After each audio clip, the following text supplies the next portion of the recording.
We provide you the platform to turn your dreams into reality. Give wings to your aspirations with KR Mangalam University. Pakistan ने एक बार फिर से गीदड़ भभकी दी है। हालांकि ये पहला मौका नहीं है जब शहबाज शरीफ ने कुछ ऊल जुलूल बोला है। फर्क सिर्फ इतना है कि इस बार उसने इस विवाद में गाजा की भी एंट्री करवा दी है।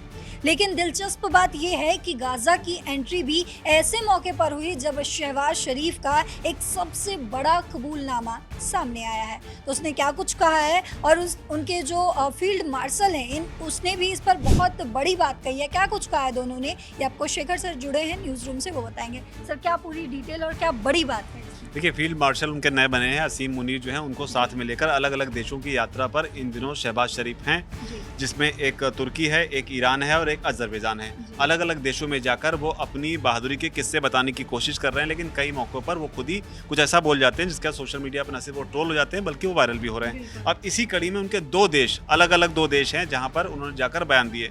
पहली बात जो उन्होंने अजरबैजान में कही, जहाँ पर उन्होंने बताना ये चाह रहे थे कि किस तरीके से पाकिस्तान ने भारत का मुकाबला किया, लेकिन वो बता ये कि भारत ने पाकिस्तान को किस तरीके से कूट दिया। अब मामला ये हुआ, अजरबैजान में जब वो बोल रहे थे तो उन्होंने बताया कि किस तरीके से सारे तनाव के बीच उन्होंने तय किया कि सुबह 4:30 बजे जब फजल की नमाज कर लेंगे हम लोग, तब असीम मुनीर की लीडरशिप में हम भारत पर हमले करेंगे। सारी तैयारी करके वो पूरा तामझाम करके अपना बैठे हुए थे। बताया कि इसके बाद भारत नहीं उल्टा हमारे ऊपर जो है ब्रह्मोस से अटैक करना शुरू कर दिए, हमला कर दिया, जिसमें उन्होंने हमारे एयरपोर्ट को और हमारे जो एयर बेसिस हैं उनको उन्होंने निशाना बनाया और पूरी तरीके से ध्वस्त कर दिया। जिसके बाद ये उनका सबसे बड़ा कबूलनामा था, क्योंकि कई लोग लगातार इस चीज़ को लेकर डाउट कर रहे थे कि इंडिया ने कितना जो अटैक किया उसके बारे में कि कितना नुकसान हुआ नहीं हुआ। तो इसे अब शहबाज शरीफ खुद ही स्टेटमेंट देकर इस बात को, कबूलनामे के बाद तो कोई सवाल ही नहीं रह जाता, कोई सवाल नहीं रह जाता इसके बाद में। लेकिन अब तजाकिस्तान वो पहुंचे हुए, लेकिन यहाँ पर उन्होंने सिंधु जल समझौते पर बोलते हुए जो है भारत को घेरने की कोशिश की। लेकिन यहाँ पर जो है एक इवेंट चल रहा था ग्लेशियर संरक्षण को लेकर, इस इवेंट में वो बोल रहे थे और यहीं पर उन्होंने सिंधु जल समझौते पर बात करते हुए भारत पर हमला बोला।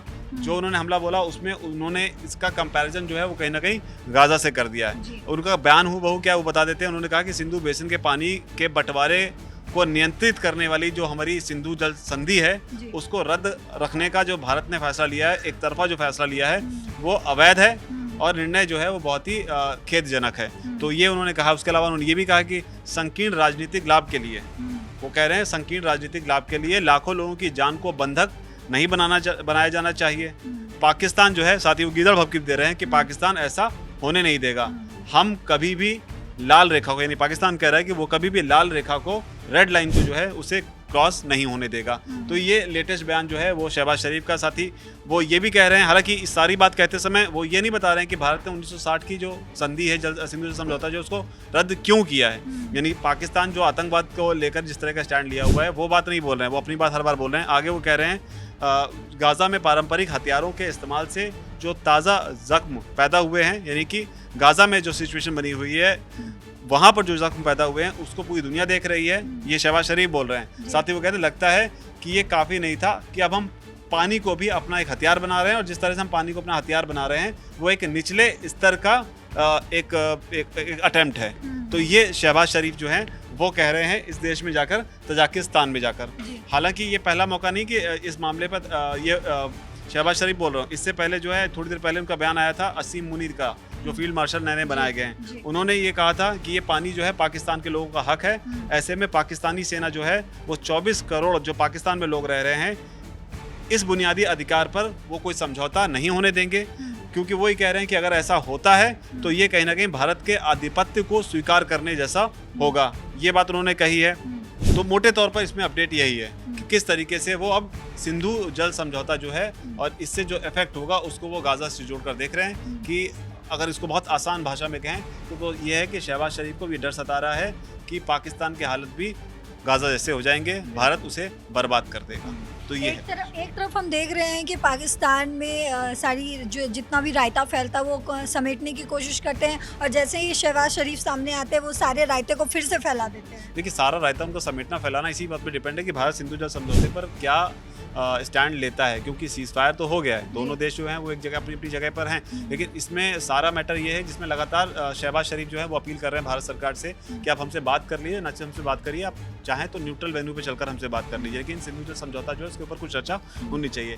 भारत ने कल भी जो भारत के विदेश मंत्रालय की प्रेस कॉन्फ्रेंस हुई उसमें साफ कर दिया कि सिंधु जल समझौते पर कोई चर्चा नहीं होगी। चर्चा सिर्फ दो चीज़ों पर होगी, वो होगी पीओके को लेकर कि वो आप कब खाली करोगे, और दूसरा मैटर जो है कि आतंकवाद का जो मामला है इसको आप कैसे खत्म करोगे।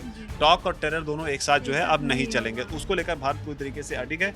और इसी कड़ी में सिंधु जल समझौता जो रद्द किया गया, ये एक तरीके से कैसा एक ऐसी गांठ डाल दी है गले में जो धीरे धीरे कसती जा रही है पाकिस्तान की, और उससे पाकिस्तान जो है अब तड़प रहा है। अलग अलग देशों में जाकर वो इस तरह की बयानबाजियां जो है वो कर रहे हैं। तो आपने समझा किस तरीके से शहबाज शरीफ जो हैं वो फिर से एक नया खेल खेलने की कोशिश कर रहे हैं, किस तरीके से अब पाकिस्तान और गाज़ा को एक तरीके से दिखाने की कोशिश कर रहे हैं। लेकिन भारत अपनी बात पर अडिग है और शायद अडिग भी रहेगा कि जो सिंधु जल समझौता अब फ़िलहाल रद्द किया गया है वो रद्द ही रहेगा, क्योंकि प्रधानमंत्री नरेंद्र मोदी ने ये साफ कर दिया था कि टेरर और टॉक एक साथ नहीं हो सकता। तो फिलहाल इस खबर में ये अपडेट है, और जो कुछ भी अपडेट आएगा हम आप तक पहुंचाते रहेंगे। तब तक आप देखते रहिए दैनिक जागरण। नमस्कार।